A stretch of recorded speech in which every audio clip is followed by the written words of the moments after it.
Alcalá Día a Día.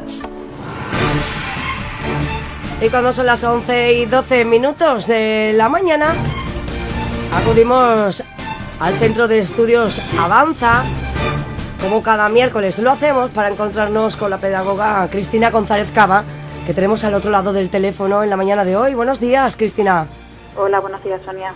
Que vamos a hablar un poquito de educación de los más pequeños. Vamos a intentar, entre todos estos programas, a hacer una especie de manual de instrucciones para poder ayudar a los más pequeños, a estas personitas, a ser más felices, ¿no?, en un futuro.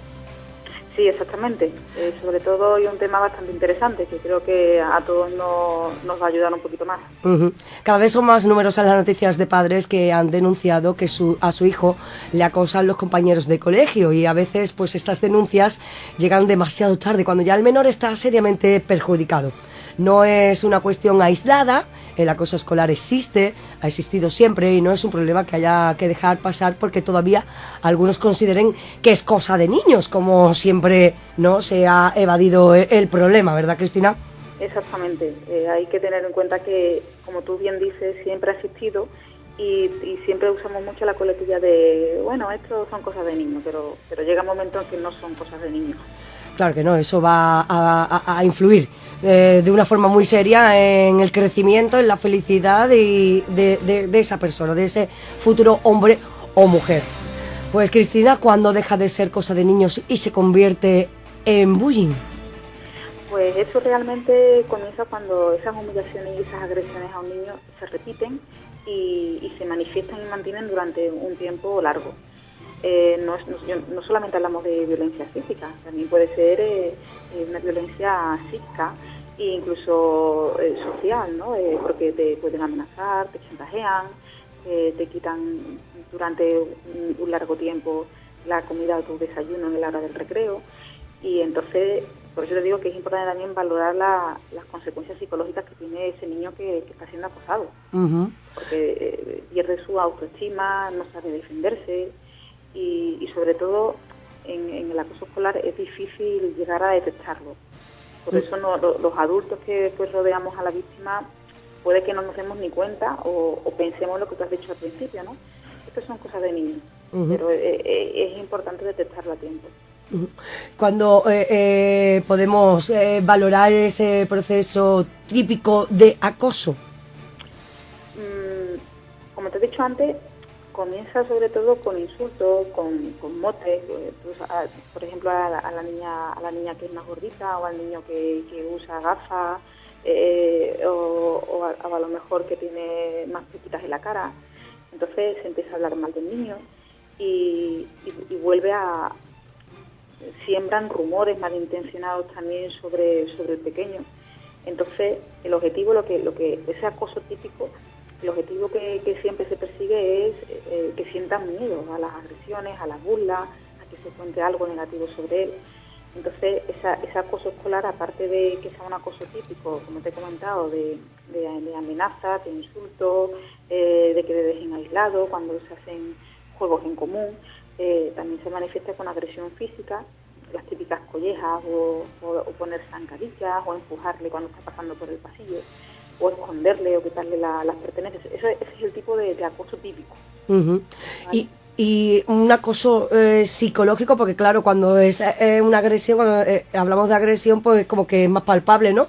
O claro, se puede ver a simple vista, pero ¿cómo se detecta un acoso psicológico? Pues es que ese es muy sutil, ¿sabes? Porque realmente no lo llegas a ver, no lo llegas a detectar, sobre todo los padres cuando llegan a casa, pero se detecta fácil, los profesores lo pueden ver porque lo aíslan, por ejemplo, en el recreo, no participas en las actividades o en los juegos, lo tratan como un avestado, ¿no?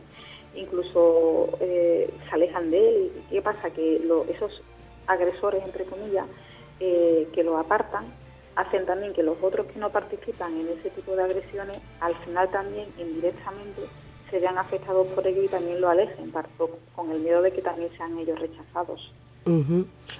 Y hoy en día, como es tan común el uso de las redes sociales y hasta los pequeños algunas veces tienen Facebook, Twitter, Instagram y demás, ¿cómo pueden convertirse, cómo se convierten en un amplificador de este acoso escolar? ¿Qué conductas se pueden definir como delictivas en los foros? Claro, ahí el problema está que ya no es solamente llega a las aulas, sino que ahora ya tenemos lo que se llama el ciberbullying, ¿no? Que es un arma peligrosa porque ya incluso el agresor se mantiene en el anonimato y la víctima ahí en muchas ocasiones no puede identificar a ese agresor. Uh-huh. Puede tener a lo mejor una idea, pero no lo tiene claro porque, ya te digo, eso al final no llegas a detectar quién es la persona.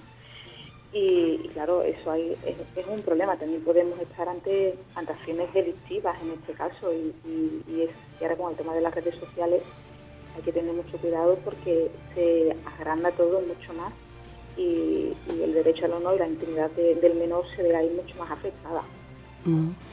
Y los padres en casa, porque claro, todo esto suele ocurrir siempre cuando el niño normalmente está, solo, sin sus adultos, ¿no? En el centro educativo, en las redes sociales, donde no existe ese control paternal tan importante.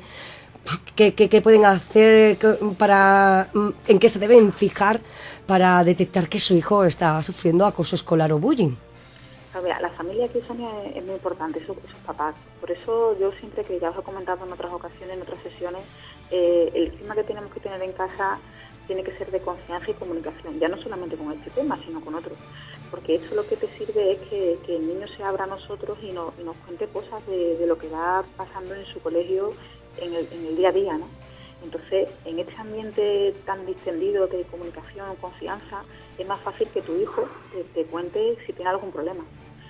Esos niños adolescentes que sufren este acoso escolar pueden presentar un cambio brusco tanto en la conducta como en su estado de ánimo.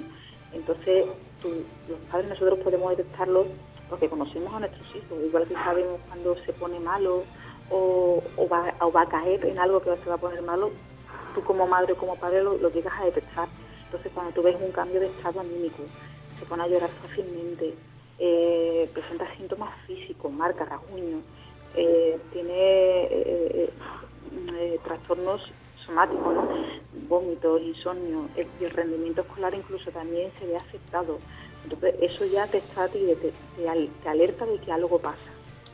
Claro, muchas veces venimos a echarnos a lo mejor la culpa o a que es la edad, ahora mismo está en un proceso de cambio, le han cambiado de colegio o ahora el curso ha pasado de un ciclo a otro y esos cambios pues, suelen ser muy importantes en la conducta del menor, pero claro, también no debemos hacer oídos sordos a que puede estar sufriendo ese acoso. ¿Cómo deben actuar entonces si creen que están sufriendo bullying o acoso escolar? ¿Qué deben hacer? Antes que nada, sí comentarte, que no lo comenté al principio, que en todos los colegios existen unos protocolos de actuación para detectar ese acoso. Y en el 90-95% de los casos el equipo directivo, el profesorado lo detecta y pone incluso ya armas en acción para parar ese tema. Pero sí es cierto que siempre hay casos esporádicos que son los que realmente nosotros, lo que es la gente, nos enteramos por la prensa, por televisión, que son esos casos esporádicos que han salido a la luz. Uh-huh. Son esos sueltos que ya se escapan, ¿no? Entonces, como te digo, en los institutos y en los colegios existen esos protocolos de actuación cuando empiezan a ver que algo está pasando que no llega a ser normal. Uh-huh. Pero ¿cómo debemos actuar? Es importante, lo que te he dicho antes, que haya un buen ambiente de confianza y de comunicación en casa, ¿vale? Y tratar de explicarle también a nuestros hijos la importancia de no callarnos y de que si vemos algo que no es correcto, uh-huh, que lo digamos, tanto la víctima como aquella persona que lo está viendo, otro compañero de clase que está viendo que su compañero está siendo acosado. Uh-huh. Explicárselo a un adulto, hablar primero también con el tutor, y si la situación continúa y no se adaptan esas medidas, hay que comunicarlo a la dirección, y si ya incluso se ha comunicado a la dirección y sigue el caso igual, hay que elevarlo a la inspección educativa. Incluso si la agresión llega a ser física, hay que acudir al médico para que valoren el estado de salud del hijo y para que puedan hacer incluso de lesiones para denunciarlo, porque si el agresor es mayor de 14 años, esto ya es un tema de responsabilidad penal. Entonces es importante tener en cuenta todas estas acciones y valorar incluso también la posibilidad de una asistencia psicológica para nuestro hijo, porque date cuenta que el ver que va al colegio día a día y está sintiéndose mal porque se está sintiendo acosado, llega un momento que aparte de necesitar una ayuda en casa, en algunos casos necesita también una ayuda de un profesional.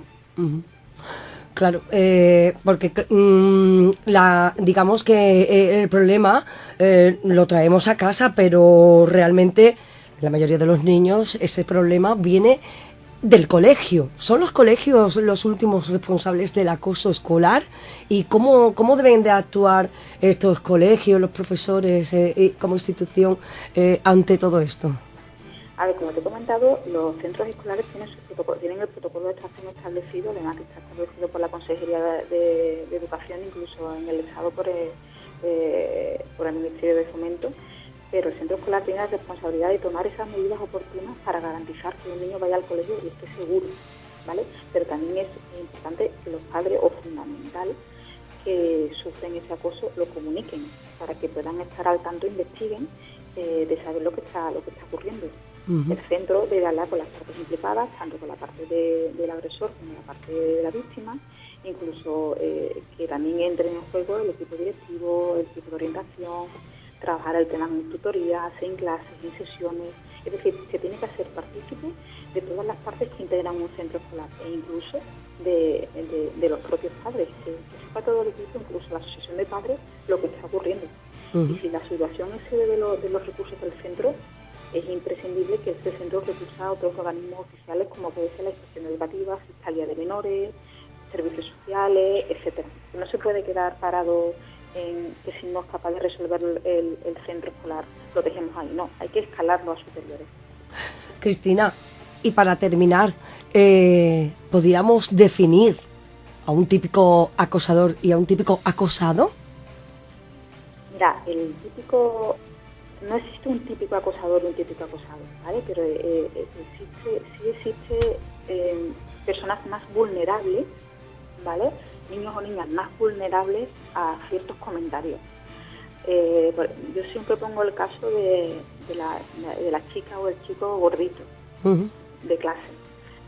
Esas personas siempre se sienten más débiles porque no entran dentro de esos estereotipos que existen en los medios de comunicación o en las redes sociales, de que tienes que estar delgado, que tienes que estar fuerte para un chico, y una chica que tiene que tener las medidas de 90, 60, 90, ¿vale? Entonces esas personas se sienten más vulnerables, y cuando van al colegio y ven que sus amigos están delgados, ya empiezan a hacerle algún que otro comentario, oye gordito, oye gordita, o le ponen esos motes, ahí ya empiezan esas personas a sentirse más pequeñas.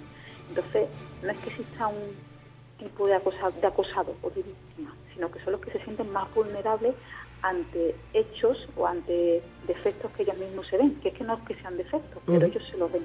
Entonces, a ese tipo de persona más vulnerable o débil hay que potenciarle más la autoestima y hacerle ver a esos niños, mira, tú estarás más gordito, pero esto es un proceso, pero mira ese otro que tiene gafitas, cada uno tiene algo, que nadie es perfecto. Y el acosador siempre también son personas que quieren hacerse destacar por encima de los demás y quieren ser el líder, pero muchas veces el líder roza un poco la prepotencia y en algunos casos el querer ser mejor que otro. Entonces, por eso es importante trabajar desde clase, que todos somos iguales y que no existen diferencias. Pero ya te digo que no existe un tipo de acosador, con características concretas. Lo que sí es cierto que el acosado tiene, digamos, su raíz para ser acosado, quizás en cualquier defecto, en cualquier característica, digamos, física, pero el acosador, la característica principal es psicológica. Claro, y además porque quiere hacerse destacar por encima de los demás y ser el líder. Entonces, muchas veces, incluso a lo mejor, ese acosador ve a uno que es el más aplicado de clase o el que siempre está levantando la mano y ya lo ve como un enemigo. Ujú. Un enemigo en el sentido que ya no lo va a hacer crecer para él. En casa ayudamos a que nuestros hijos sean acosadores. No ayudamos. A ver, nosotros aquí los padres tenemos un papel fundamental, como te he dicho, de mostrar empatía y comunicación con nuestros hijos.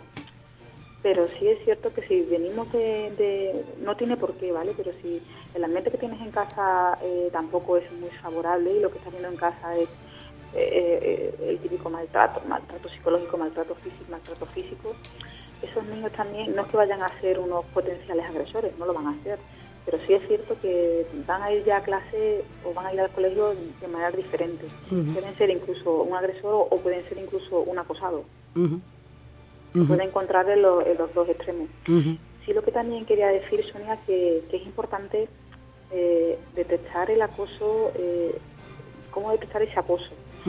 Es bueno, es importante que nosotros los papás, sobre todo a partir de 7, 8 años ya están en el segundo ciclo de primaria, estemos atentos a los cambios en la conducta del niño. Si están más irritables, son más violentos, tienen más rabieta.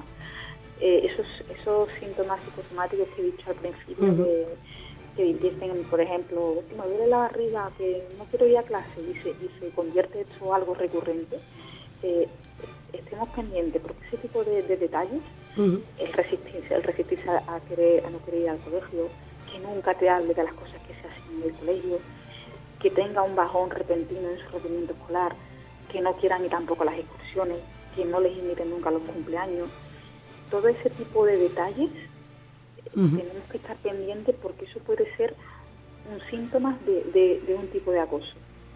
Entonces, ese tipo de cositas, de detalle, es importante que los papás estemos pendientes, porque ahí algo pasa.